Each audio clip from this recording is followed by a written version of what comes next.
สรรเสริญนมัสการแด่พระเจ้าผู้ทรงประสูติอยู่ขอบคุณพระเจ้าในโอกาสตอน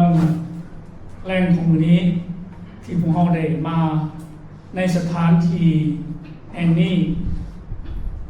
เพื่อรวมกันนมัสการพระเจ้าและก็เพื่อกัน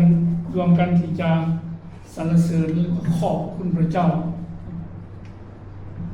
สถานที่แห่งนี้ก็เป็นสถานหนึ่งที่พระเจ้าทรงจัดเตรียมไว้เพื่อในเหตุงานของพระเจ้าคือมีโอกาสที่จะช่วยเหลือสังคมบรรดาพี่น้องผู้ด้อยโอกาสได้มาศึกษาเรียนที่นี่ก็ดังที่ทางเจ้าภาพได้กล่าวที่ประสงค์ไปเป็นสองประเด็นหลักๆที่เราได้ยินในวันนี้ขอบคุณพระเจ้าสำหรับท่านหมอประฟิกที่เป็นหัวใส่อาวุโสได้มีความเจ็บไข้ได้ป่วยน้องก็เจ็บไข้ได้ป่วยตามเรามาเพราะว่ามือเข้าไปเยี่ยมครั้งสุดท้ายอยู่ที่อุบลขึ้นไปในห้องสั้นหรือสั้นพกเพิ่นอยู่เอาเอ็นว่าพระเจ้าสิให้เพิ่นมีชีวิตอยู่เพียงนี้บ่เป็นขึ้นในใจเนาะพอเห็นสายยังรองเป็นเจ็ดสายสุมเข้ามาเส้นตัวของเพิ่นจะเป็นสายยังเป็นสายยาสุมเข้าไปนั่นคือสิมันเท่านี้พระเจ้าให้เท่านี้บ่แต่มันบ่เป็นอย่างนั้นเนาะความคิดของมนุษย์มันสวนทางกับความภาพประสงค์ของพระเจ้าแล้วเห็นให้มาถึงเวลาคุณยังมีชีวิตอยู่ขอบคุณพระเจ้าเพราะว่าการอธิษฐานของบรรดาผู้รับใช้พระเจ้าในทั่วไปหลายประเทศบวกใส่การช่วยเหลือของผู้รับใช้พระเจ้าดังที่เราได้ยินมาพระเจ้าได้ให้ผู้รับใช้พระเจ้าได้ช่วยเหลือนี่คือสิ่งที่พวกเราต้องได้ขอบคุณพระเจ้าแล้วก็ขอบคุณอีกอันนึงก็คือที่ทางผู้รับใช้พระเจ้าเนาะท่านหมอมาร์ตินเนาะที่เป็นให้การสนับสนุนดีพวกเราไปเที่ยวสุดท้ายของเราแล้วเนาะไปเที่ยวสุดท้ายมาเมืองเราสิบนมาอีกแต่คือว่าใจมันยังอยู่ที่อยู่ต้องแต่ว่าคนที่มาครั้งสุดท้ายแล้วก็มีส่วนในการปิดปัวนี่เขาก็ขอบคุณพระเจ้าฉะนั้นพระคำของพระเจ้าที่อยากจะมาแบ่งปันอยู่ในตอนผ่านของวันนี้ก็จากหนังสือโรมบทที่5ข้อ1ถึงข้อ5ไม่ต้องเปิดจากพระธรรมโรมบท5ข้อ1ถึงข้อที่5เราจะอ่านเนาะโรมบท5ข้อ1ถึงข้อที่5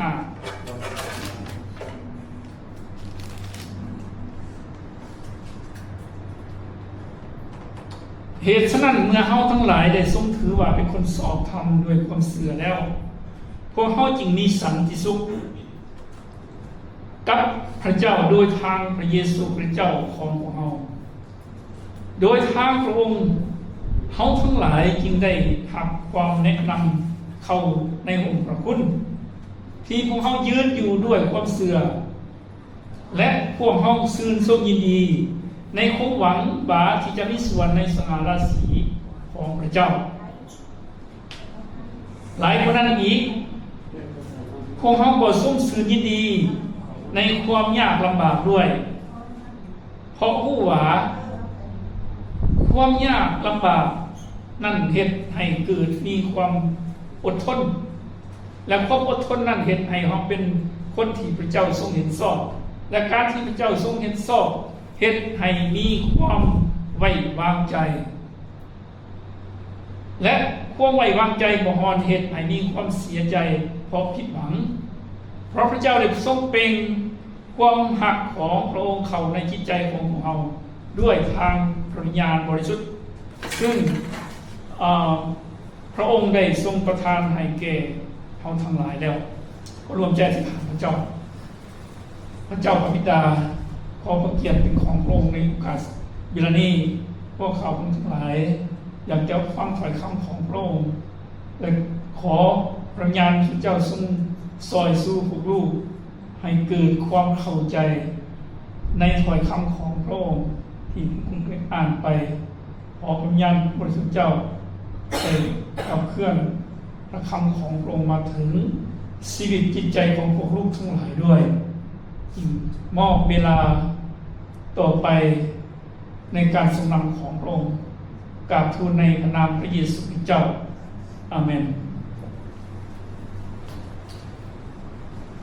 ในหัวข้อของพระเจ้าตอนนี้อาจารย์โปร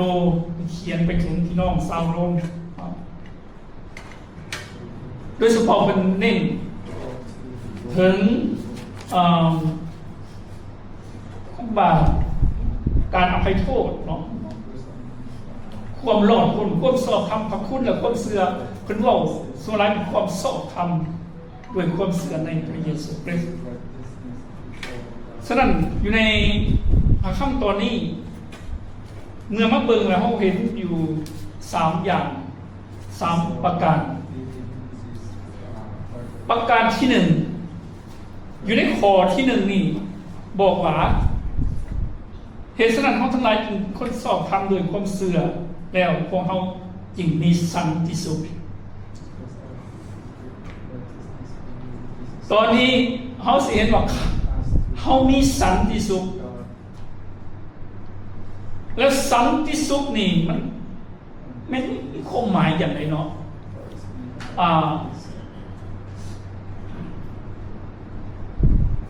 คำว่าเขามีสันติสุขเมื่อเขาเสื่อในพระเยซูคริสต์บ่เพียงแต่เขาได้มีความชอบธรรมแต่เขามีสันติสุขสันติสุขอยู่อย่างนี้เมื่อก่อนเขาทั้งหลายอยู่ในความบาปเมื่อก่อนเขาเป็นศัตรูต่อพระเจ้าเนาะนับตั้งแต่มนุษย์เขาได้เห็นบาปมาแล้วพระเจ้ากับมันกับควบบาปเนี่ยหมายความเป็นศัตรูกันเหตุให้มนุษย์ห่างเหินจากพระเจ้าขาดจากพระรัศมีของพระเจ้าไปแล้วแต่ด้วยความหักของพระเจ้านี้ให้พระเยซูคริสต์ลงมาเพื่อมาไถ่บาปของเราเพื่อมาสั่งความสัมพันธ์ระหว่างมนุษย์กับพระเจ้าที่แยกกันอยู่แล้วให้เฮาน่ะคืนดีกับพระเจ้าในเมื่อว่าเฮาคืนดีกับพระเจ้าแล้วโทษเฮาก็บ่มีคันบ่มีอย่างนั้นแล้วเฮ็ดให้บรรดาคนที่เชื่อนี่จึงเกิดสันติสุขอยู่ในใจนั่นแหละผมบ่มีโทษเลยเด้แต่ก่อนเป็นศัตรูแต่ว่าเวลานี้ด้วยพระเยซูคริสต์นี่เฮ็ดให้เฮาทั้งหลายได้มาเป็นลูกของพระเจ้าแล้วเกิดสันติสุขในใจเพิ่นบอกจริงว่าเกิดสันติสุขกับพระเจ้าทางพระเยซูคริสต์ของอันนี้คือข้อที่1หรือว่าอย่างนั้นเฮามีสันติสุขแล้วข้อที่2นี่อยู่ในข้อ2นี่อาจารย์โปโลบอกว่าได้อาจารย์โปโลบอกว่าพวกเขามีความสื่นชมยินดีให้ เขามีความสื่นชมยินดี have joys. แต่ในความสื่นชมยินดีอยู่ในที่นี้เขาจะเห็นอยู่สองอย่างที่อาจารย์โปรว่าอันที่หนึ่ง Of joy is to be source. เขาสื่นชมยินดีใน First, ใน joy. เขามีส่วนในสง่าราศีของพระเจ้า Joy is because we are เพราะว่า God. เขามีความหวัง And we ว่าสัญญาของพระเจ้าพระสัญญาของพระเจ้าว่าเขาสิมีสง่าราศีด้วยกันกับพระองค์เนาะแม่นบอกเขาเป็นหยังเขาสิ have คืนมาจากตายแล้วเขาก็จะไปมีชีวิตอันตลอดไปเป็นนิจอยู่กับพระองค์ อัน ความหวังของเขาอะนะและจังสั้นในความหวังอันนี้ให้เขาสมยินดีซื่นสมยินดีตรงที่ว่าพระสัญญาของพระเยซูคริสต์นั้นพระองค์จะให้สำเร็จตามที่พระองค์สัญญาไว้โอ้โบละเลยคำสัญญาของพระองค์พระองค์ว่าจะให้เขาพ้นก็ต้องได้พ้นพระองค์ว่าให้จะให้เขาเป็นได้หับมรดกในแผ่นดินของพระเจ้าเขาก็ต้องได้หับเนาะเพราะพระองค์สัญญาฉะนั้นพระอาจารย์โปรให้เขาทรงสื่อยินดีในตัวนี้ในตัวที่เขาจะมีส่วนในสง่าราศีของพระเจ้ามีส่วนสง่าราศีในด้วยกันกับองค์พระเยซูคริสต์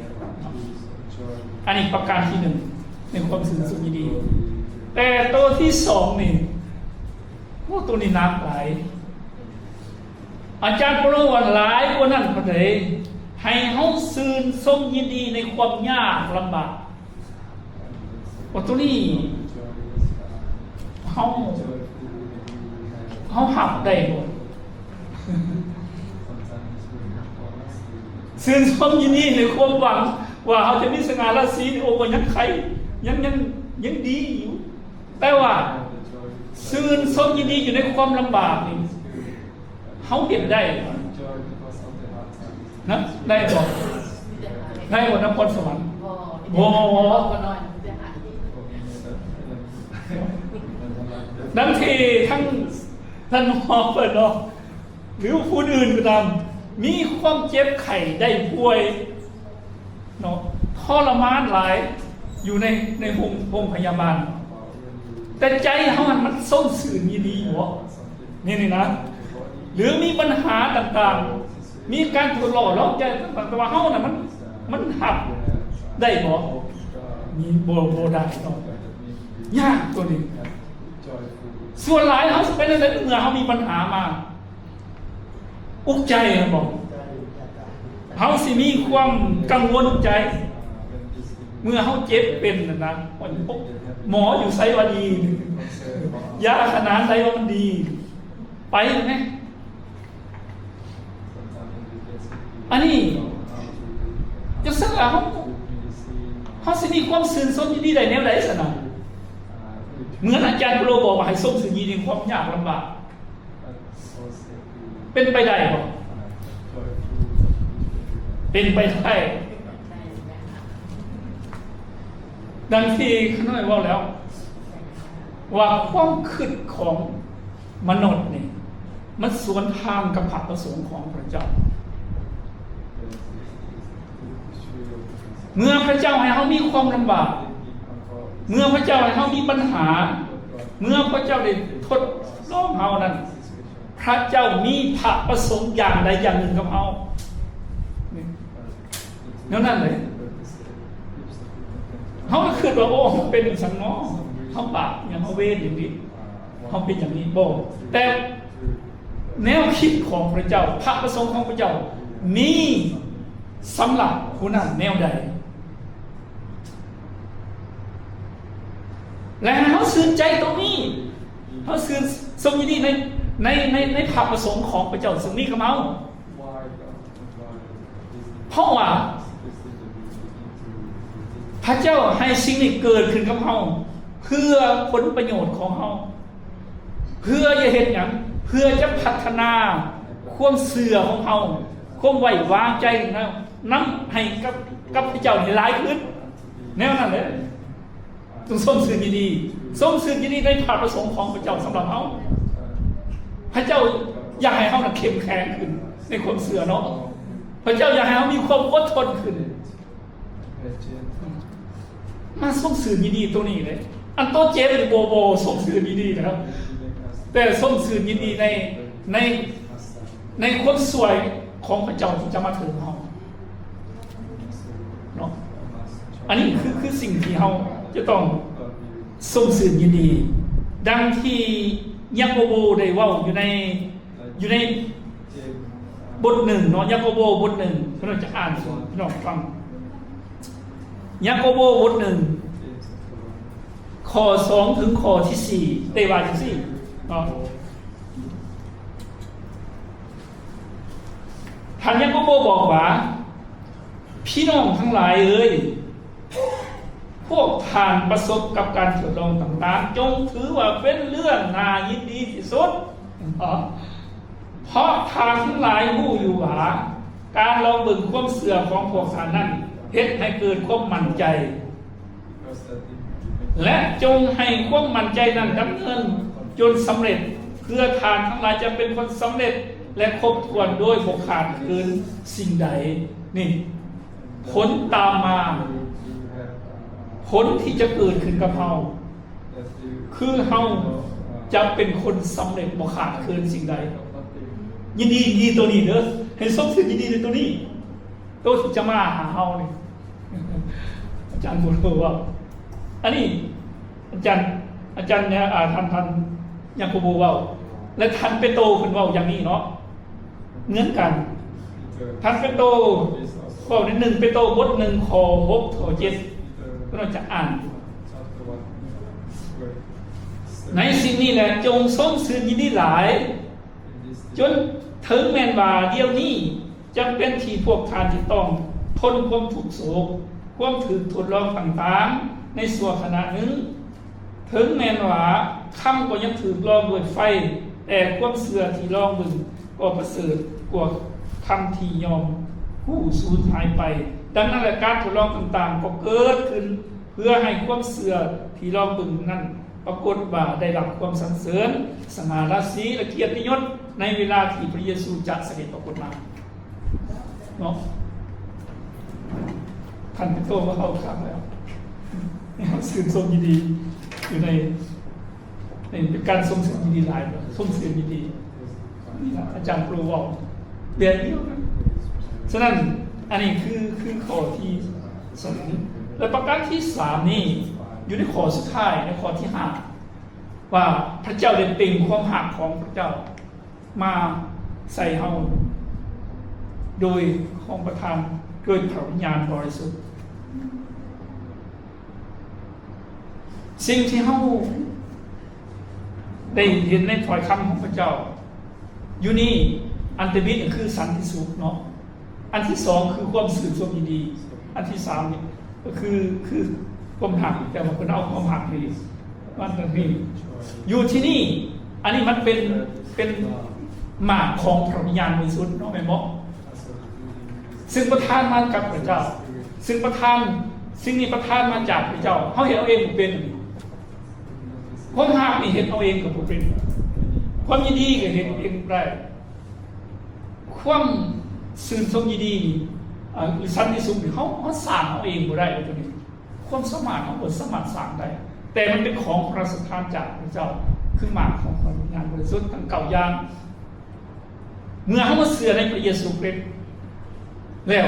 สิ่งเหล่านี้พระเจ้าประทานให้แก่เขาความหักความยินดีสันติสุขมาจากพระเจ้าแต่อีก6อย่างเป็นของเขาถ้าเขามี3อย่างนี้แล้วความอดทนเขาก็จะสิเกิดขึ้นความปณีความดีความสัตย์ซื่อความสุภาพอ่อนหวานการจะประคับตนมันจังสิเกิดขึ้นเฮาจังสินี้สิ่งเหล่านี้เลยย้อน3อย่างอันนี้ใหญ่มันจะมาจากพระเจ้าอย่างนั้นอยู่ในที่นี้ก็เขาเห็นว่าสิ่งที่เขาได้รับนี้คือพระเจ้าได้ให้เขา โดยทางพระวิญญาณบริสุทธิ์เพอเขาหู้เลยว่าพระเจ้าของเราเป็นพระเจ้าตรีเอกอนุภาพ พระเจ้าอยู่กับเราใน3ช่วงหนึ่งพระเจ้าบอกกับเราโดยกงกับนนท์โดยกงคือบอกกับอาดัมกับโนอาห์บอกโดยกงจนมาสุดท้ายจนมาถึงพระเยซูคริสต์มาเองมาอยู่กับมนุษย์แต่ว่าเวลานี้นับตั้งแต่พระเยซูเสด็จขึ้นสู่สวรรค์พระองค์ก็ประทานวิญญาณมาอยู่กับเราเพื่อนำพาพวกเราและเพื่อพวกเราจะได้ดำรงชีวิตอย่างด้วยฤทธิ์เดชอำนาจของพระองค์และเราสำเร็จผลได้ดังนั้นในวันนี้ก็พระคำของพระเจ้าจะมาถึงเราก็คือให้เราได้ดำรงชีวิตไปตามพระวิญญาณของพระเจ้าทรงนำพาทุกอย่างขอเสื่อฟังพระวิญญาณทรงนำพาพระวิญญาณจะเป็นผู้โน้นใจของสู้ใจของเราทุกอย่างในการดำรงชีวิตเพราะว่าพระองค์ทำงานในสิ่งของเราท่านขอพระเจ้าได้ทรงอวยพรถอยคำของพระเจ้าในโอกาสตอนคำของวันนี้ให้เกิดผลในชีวิตของพวกเราทั้งหมดที่เป็นไถ่ผลของพระเจ้าในเวลานี้เอาในคำของพระเจ้าก็จบเพียงเท่านี้อาเมน เธอคำสัญญาของ